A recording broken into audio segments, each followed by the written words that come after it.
Plotinus method was totally different.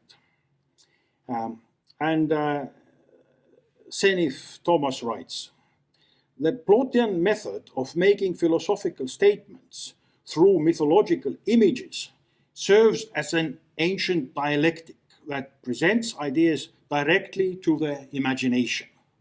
The picture language inherent in the ideogram messages that abide in the icon are epistemologically prior to the cognates of discursive formulations. In simple words, we believe what we see in images and only listen the words. And this is now described by Plotinus in detail in Enneads, which come from the word Ennea, ninth. It's the nine book in ninth divisions. And it's rather complex text, not easy to translate. Proclus probably was the one who wrote it down. And it is said that Plotinus couldn't see so well at the end, so he couldn't really edit his texts that were written by the others. So there are several misunderstandings. But nevertheless, the general direction of art, the revolution of art he is proposing and reform is quite clear. And he starts with beauty in sight, beauty in words, beauty in music, melodies, and rhythms, and then he goes forward to the beauty of soul. Thus, body becomes beautiful through communion with the divine reason, descending from above. But leaving sense perception below, let us ascend higher and contemplate those beauties which are beyond and above, which the eye of sense can no longer behold, but which the soul, without need of sense organs, beholds and pronounces beautiful. Just as we conclude, never have described sensible beauties if we had never seen them nor recognized them as beautiful, for example. And all souls, one might say, may be and are affected in this way by invisible beauties, but especially those which are of the most loving disposition. Just as in the case of corporal beauty, all behold it, yet are not equally stirred by it, but especially those who are called lovers. The soul born upward towards intellect puts on a marvelous beauty. Intellect, and that which comes from intellect, is the beauty which truly belongs to her and is not foreign to her, because when united to it, and then only, is she truly soul. And then he comes to a description how we can attend to that beauty, and comes to the description of soul that is lost, and he's using then the biblical words. It is nothingness on top of darkness. And when soul is taken to that particular state, then the only thing it can do is love and move towards God. And then gradually, as in the system of Anagogicus Mos, from smaller and clearer understanding, get communion with the godly soul itself. I'm leaving this behind because it is again the sun metaphor here. But that which is beyond intellect we call the nature of the good, from which the beautiful radiates on every side, so that in common speech it is called the first beauty. In 305, Saint Antonius, coming out of the desert of Egyptian desert, not Rome, after 20 years in ascetic life, brings forward a movement of monasticism and asceticism. And then this directly, the Plotinus ideas directly get connection to these people who are looking in troubled times something that is more stable or something that is out of the society. So Plotinus, although not being Christian, he already deals with these matters then later on St. Augustine will take from Plato, and some people are even puzzled why Plato isn't called the first church father. So clearly he's talking about monotheistic God. So Plotinus brings forward this monotheistic understanding that there is just one God, the godly spirit in the world. It is quite a hostile God. It does nothing to love people, nor does it, or he or she, do anything. Just being there, it radiates around itself, which is called this emanation. It radiates this truth and beauty. And then through this transcendental understanding of that we are totally lost, gradually we can climb up towards the heliocentric system. He's using the same type of sun metaphor. So imagine the sun, how bright it is, and now imagine it in this particular world. So the sun, good, beauty are condensed into one concentric singularity, and then the emanation as the radiation from it goes all around. And what he brings forward is then this reform of arts and ecstasy of art, ecstasy of poetics, which is totally different to the understanding of Plato. So Plotinus brings forward the negative definition of monotheistic God, because it is transcendental. There is nothing we can do or except love it. Whereas Plato says that the positive, the evilness is the negative definition of evil. He says that evil as substance is not there. It is just the corruption of form in the everyday life, and it is the missing goodness. And then Plotinus goes on describing God as being and thinking, non-describable, non-clarifiable, non-diminishable, non-representable. So actually there is nothing we can know about it. Everything that comes to us is actually this emanation.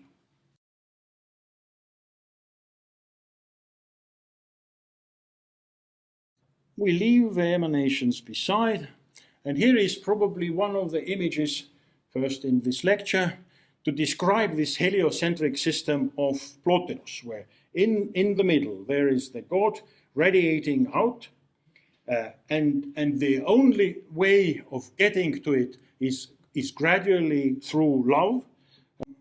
The opposite system that was used also there was the geocentric system, which then later on was taken up again in mature Renaissance. Heliocentric system, in a way, was first approved by Plotinus. And then he proposes this reform of arts. Beauty is not relation but quality.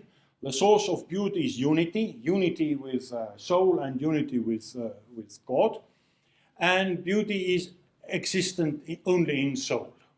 So art can reflect the world that is given to the senses, and then it is faulty.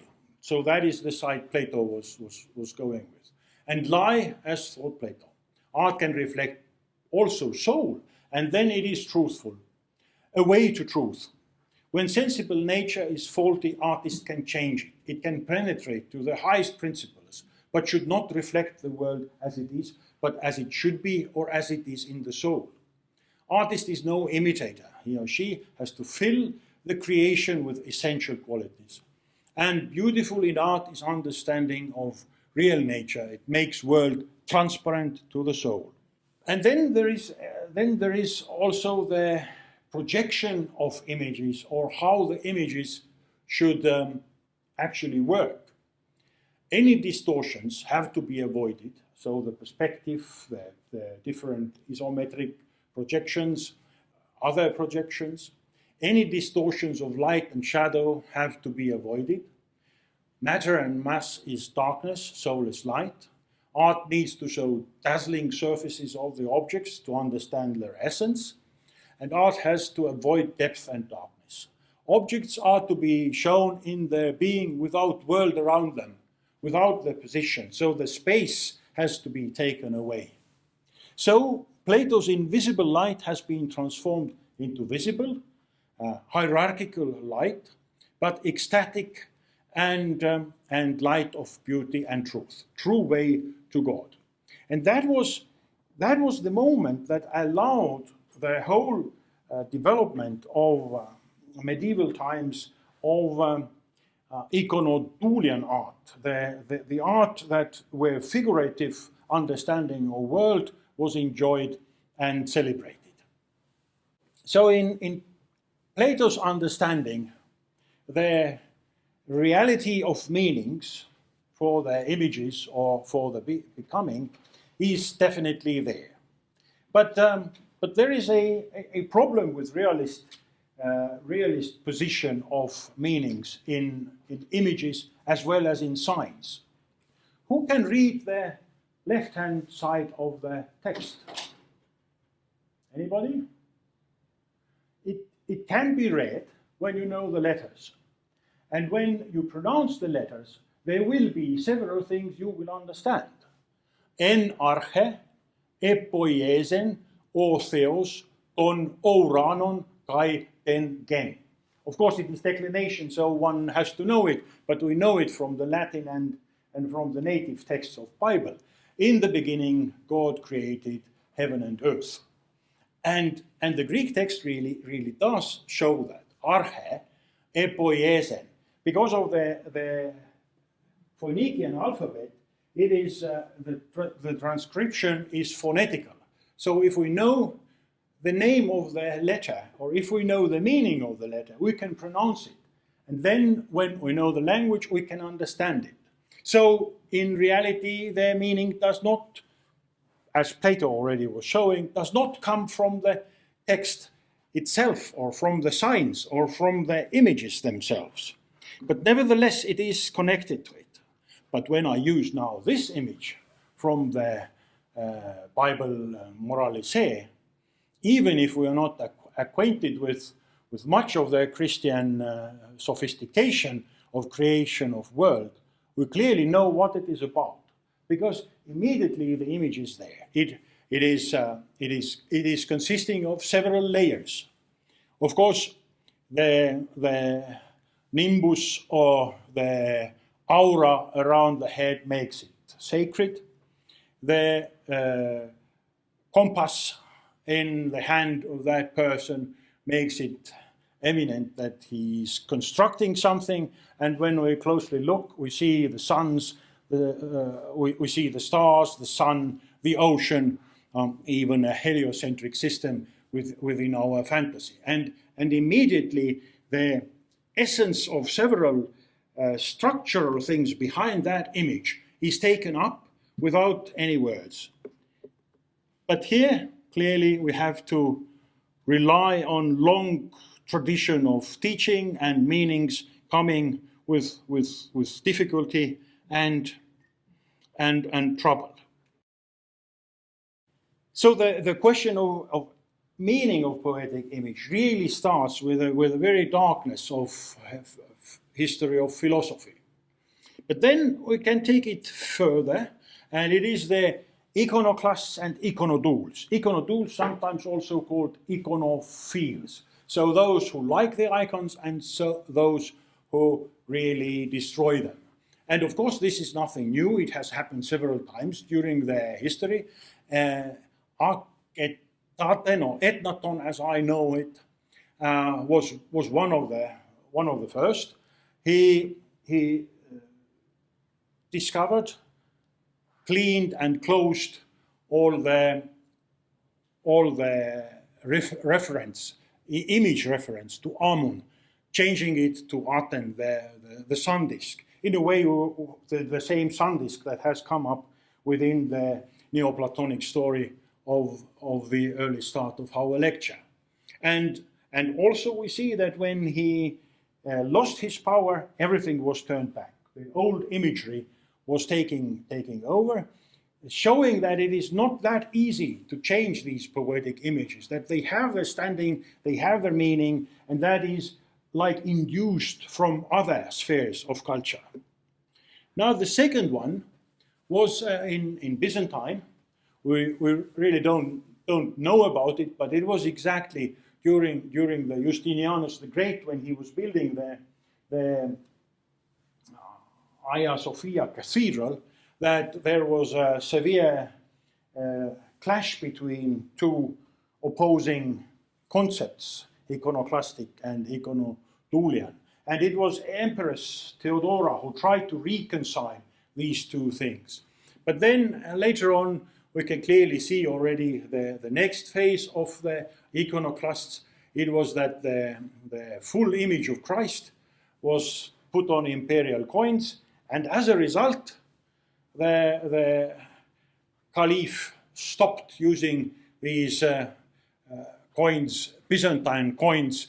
So the image has a powerful way of changing the economy and even money that is so well established in the world. Third one, happening in the 11th century within the development of Gothic, and later on with Lutheran Protestantism, even here in Tallinn. Professor Zobel has told us in the history lectures when we studied here in this school that the Niguliste church knew that there will be icon plundering, so the church was closed and the locks were filled with melted lead, so nobody could open them.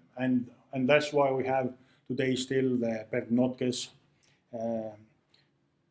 Danse Macabre, and other Renaissance pieces of art.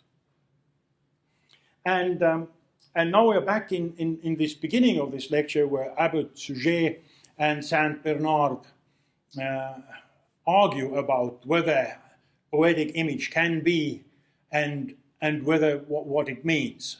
And Saint Bernard himself was a mathematician and a composer. So his understanding was purely abstract. Proportions and the buildings of Cistercian, because the Citeaux and Clairvaux monasteries where Bernard started, this is where the Cistercian movement of monasteries come, which allow no sculpture except crucifix. So that is the only thing. But nevertheless, it gives a huge amount of attention to music. Hildegard von Bingen was a favorite composer at that time, so she often visited Saint Bernard. And if someone wants to hear the musical aesthetics of that time, Hildegard von Bingen is still available in YouTube, so one can listen. How authentic it is, it's not for me to say. So Saint Bernard actually knew, as Plato probably did, the danger of poetic image. And so he writes, "O vanity of vanities, but more senseless than vain, the walls of the church are resplendent, but its poor go in want. Its stones are adorned with gold, and its children are forsaken and want for clothes. The tithes of the poor go to the charm of the eyes of the rich. Connoisseurs find things to delight in, but the poor find nothing to sustain them. Should we not at least reverence the images of the saints, with which the very paving that is trodden underfoot abounds? Often the face of an angel is spat upon, or the visage of some saint is scuffled by the feet of the passers-by. If there is no respect for the sanctity of these images, then why not at least avoid wasting the exquisite colors? Why decorate what is soon bound to be dirtied? Why paint what is inevitably trodden underfoot?" And then comes one of the most beautiful art historian or art theoretical texts, to my mind. What is more? What is the point of ridiculous monstrosities in the cloister where our brethren reading, I mean these extraordinary deformed beauties and beautiful deformities. Of course, the English language does not really do any justice to the Latin text itself. Deformis formositas, ac formosa deformitas. Because both beauty and form are with the same stem word. So deformis formositas, the deformed beauty, ac formosa deformitas, beauty that is deformed.